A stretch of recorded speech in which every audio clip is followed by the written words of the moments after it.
Sorry for the awkward silence. I'm making sure YouTube's up too. All right, we are live on YouTube and Instagram as well. It's a good night, good to driving, all those good sorts of things. Maybe learn to do some new stuff, seem to hear about folks practicing instruments and all that kind of stuff. So, hey, that's good. Keep doing that. That'll keep you busy, keep you occupied.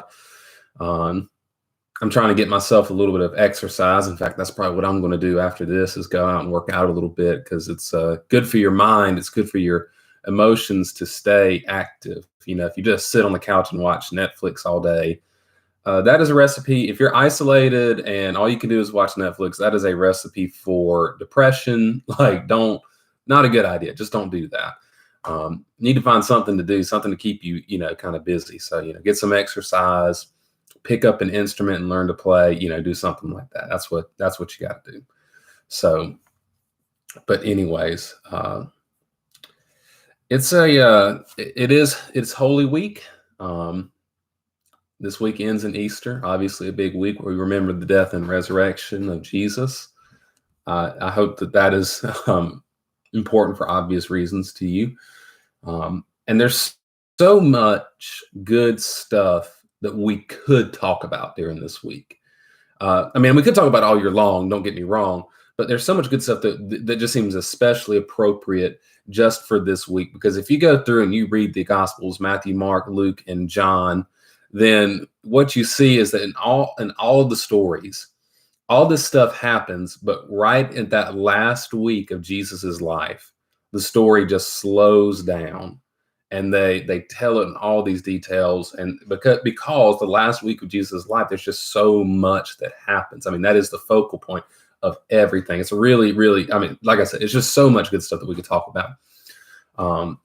But I want to focus tonight on Luke 22:31-32. It says, "Simon, Simon, look out. Satan has asked to sift you like wheat, but I have prayed for you that your faith may not fail. And you, when you have turned back, strengthen your brothers." Those are the words of Jesus given to the Apostle Peter at the Last Supper. Very often, a person's most memorable words come either before or right before or during their greatest challenge, right before and during their greatest trial in life. You might think of a person's last words before they die. You might think of a general's speech before a big battle. I think of like Abraham Lincoln's Gettysburg Address given right smack in the middle of the Civil War. We think about Franklin Roosevelt giving, just a very memorable prayer for the troops that were about to charge the beaches of Normandy. Like what was about to happen was so huge. Like the words just had to be memorable. It was huge. And so Jesus's words at the Last Supper are not any different. It's at his last meal before he goes to the cross, and he's giving this last set of teaching to his disciples. And of course, it's going to be memorable. He's sort of preparing them for what's about to happen. And I think that right now, it's especially good to meditate and to think about sort of these last words of Jesus before the cross, not just because Easter is coming, but also because of where we're at right now. We are facing a very unique trial. And the more that I kind of just pay attention to the news and what's going on with this, coronavirus and all this sort of thing. It seems to me that this might be the defining event of our generations. Like when people think back at, through history and talk about the significant things that happened, this is going to be one of the things that I think they talk about. And that's incredible because you and I are living in that right now. And of course, this isn't easy. Like this is a great trial. This is the moment that America came to a screeching halt to battle a virus. And many of you, from what I've heard, where people are bored and they're lonely, they're dealing with depression. They're worried and anxious about the virus. They're worried about who it might kill. A lot of people are worried about what life is going to be like when this is all over. Like, is there a normal after this? Like, what is the new normal going to be? And so there's a lot of things to wrestle with. And it's not helped by the fact that we as believers, the church is so integral to our lives. It's so integral to who we are. And that's been taken away from us essentially during this time. And so how are we supposed to keep the faith? How are we supposed to keep it together during this trial? That's why I think Jesus's words are important. On the night that Jesus was betrayed, he looked at Simon Peter and said, "Simon, Simon, Satan has demanded to sift you like wheat. The trial was coming. Jesus knew that he was going.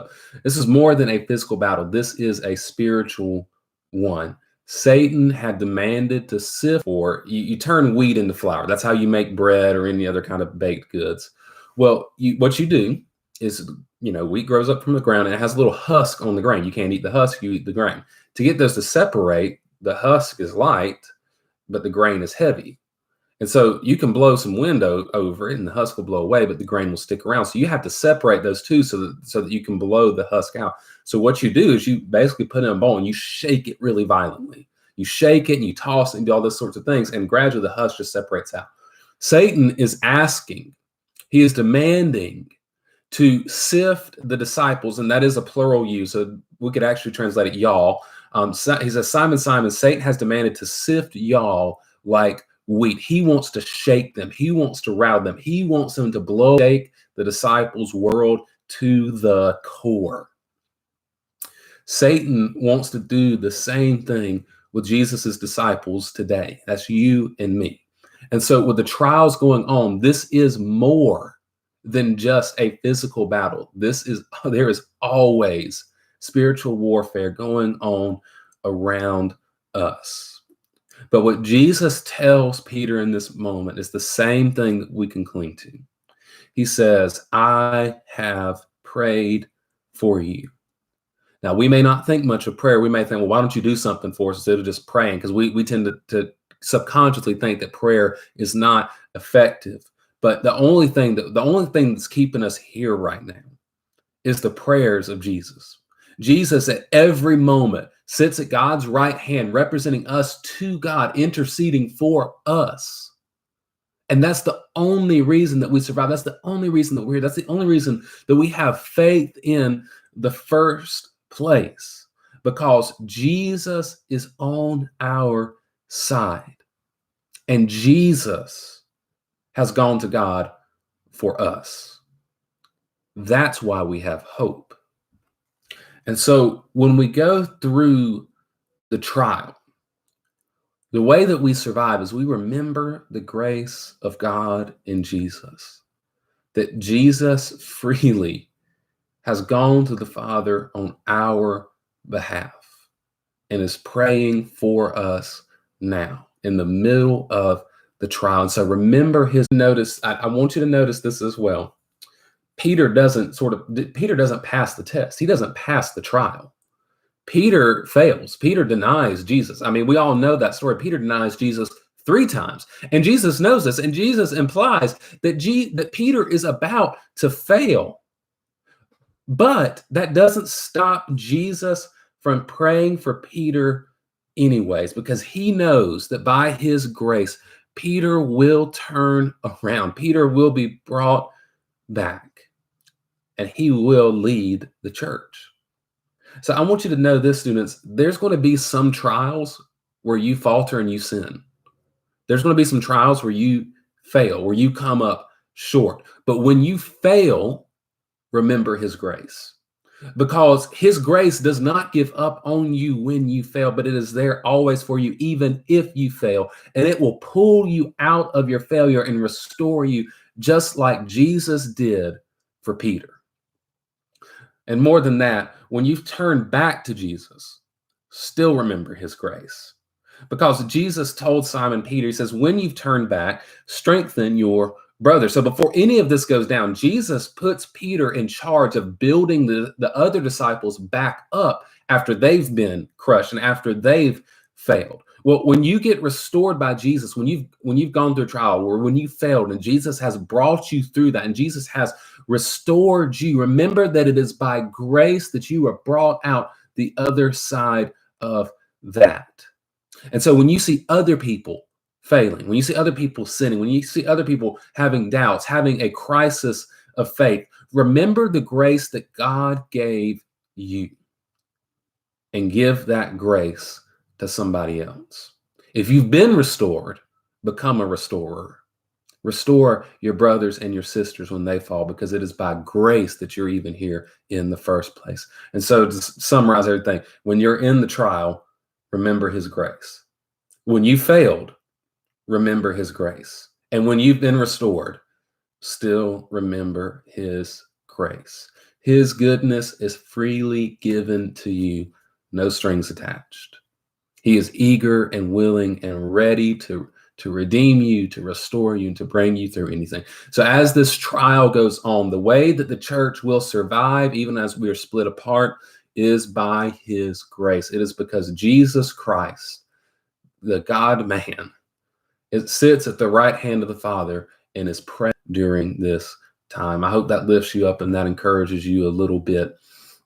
I'm so glad looks like we had several people tune in at one point or another. Thank you guys so much for coming out.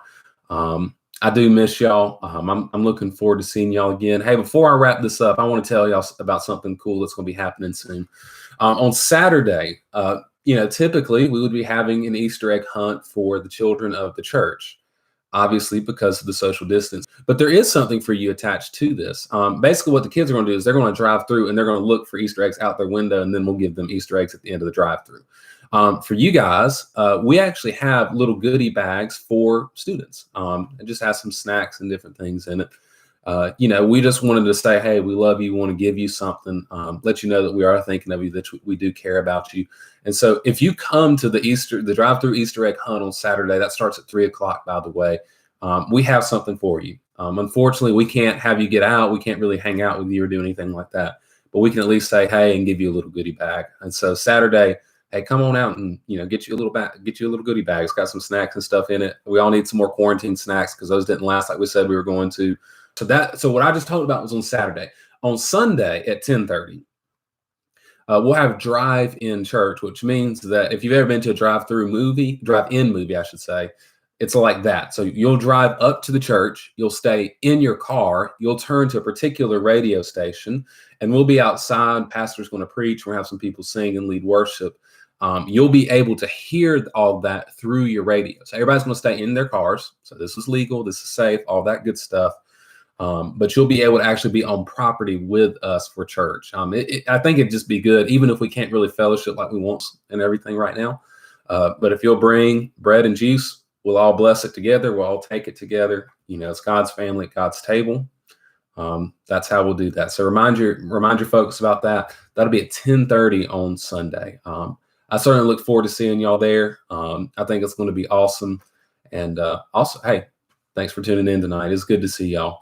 Hope you were encouraged, and God bless y'all and keep y'all. Y'all take care.